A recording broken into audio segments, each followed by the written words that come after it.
सबको जय यीशु। आज हम पवित्र आत्मा के अभिषेक पाने के लिए प्रार्थना करेंगे। क्रूस का चिन्ह पिता और पुत्र और पवित्र आत्मा के नाम पर आमीन। हे पवित्र वचन जो आत्मा और जीवन है, हे यीशु मेरे रक्षक, तेरे वचन की अभिषेक की पावन शक्ति मुझ में प्रकट कीजिए। रोमियों के नाम संत पौलुस के पत्र के अध्याय 14 और पद संख्या 17, क्योंकि ईश्वर का राज्य खाने पीने का नहीं बल्कि न्याय, शांति और पवित्र आत्मा द्वारा प्रदत्त आनंद का विषय है। संत लूकस अध्याय 24 पद संख्या 48 और 49। तुम इन बातों के साक्षी हो। देखो, मेरे पिता ने जिस वरदान की प्रतिज्ञा की है उसे मैं तुम्हारे पास भेजूंगा। इसलिए तुम लोग शहर में तब तक बने रहो जब तक ऊपर की शक्ति से संपन्न ना हो जाओ। योएल के ग्रंथ अध्याय 2 और पद संख्या 28। इसके बाद मैं सब शरीरधारियों पर अपना आत्मा उतारूंगा।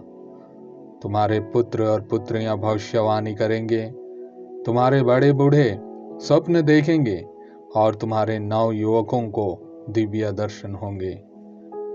संत यूहन्ना के सुसमाचार अध्याय 15 और पद संख्या 26।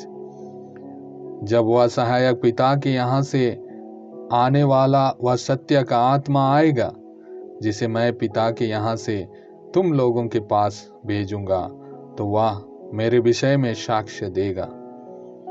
संत यूहन्ना के सुसमाचार अध्याय 14 और पद संख्या 17।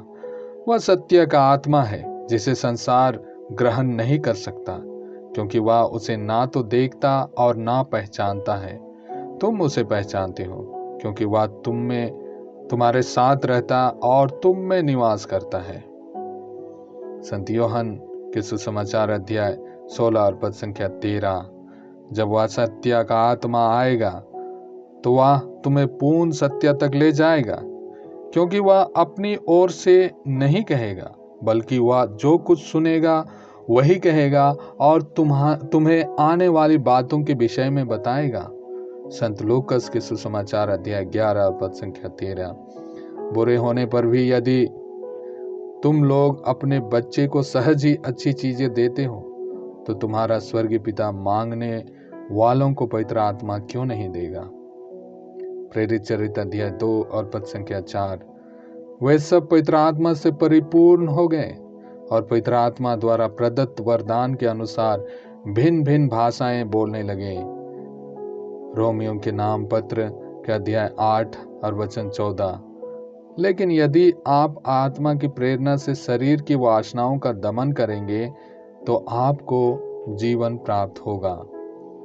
रोमियों के नाम पत्र के अध्याय 8 और वचन 2। क्योंकि आत्मा के विधान ने जो ईसा मसीह द्वारा जीवन प्रदान करता है, मुझको पाप तथा मृत्यु की अधीनता से मुक्त कर दिया है। हम प्रार्थना करें। हे प्यारे प्रभु, तूने कहा, यदि प्यासा हो तो वह मेरे पास आए और अपनी प्यास बुझाए। हे प्रभु, हम तेरे सबसे उत्तम वरदान पवित्र आत्मा के लिए भूखे और प्यासे हैं। हमें पवित्र आत्मा के फलों प्रेम, आनंद, शांति, सहनशीलता, मिलनसारी, दयालुता, ईमानदारी, सौम्यता और संयम से भर दे, जिससे हम तेरी इच्छा एवं योजना के अनुसार उत्तम एवं पवित्र जीवन जी सकें। हे प्रभु यीशु, मुझे पवित्र आत्मा के 7 वरदान प्रज्ञा, बुद्धि, सुमति, धैर्य, ज्ञान, भक्ति, ईश्वर पर श्रद्धा दे, ताकि हम पवित्रता में बढ़ते हुए यीशु की तरह बन सकें। आमीन। सबको जय यीशु।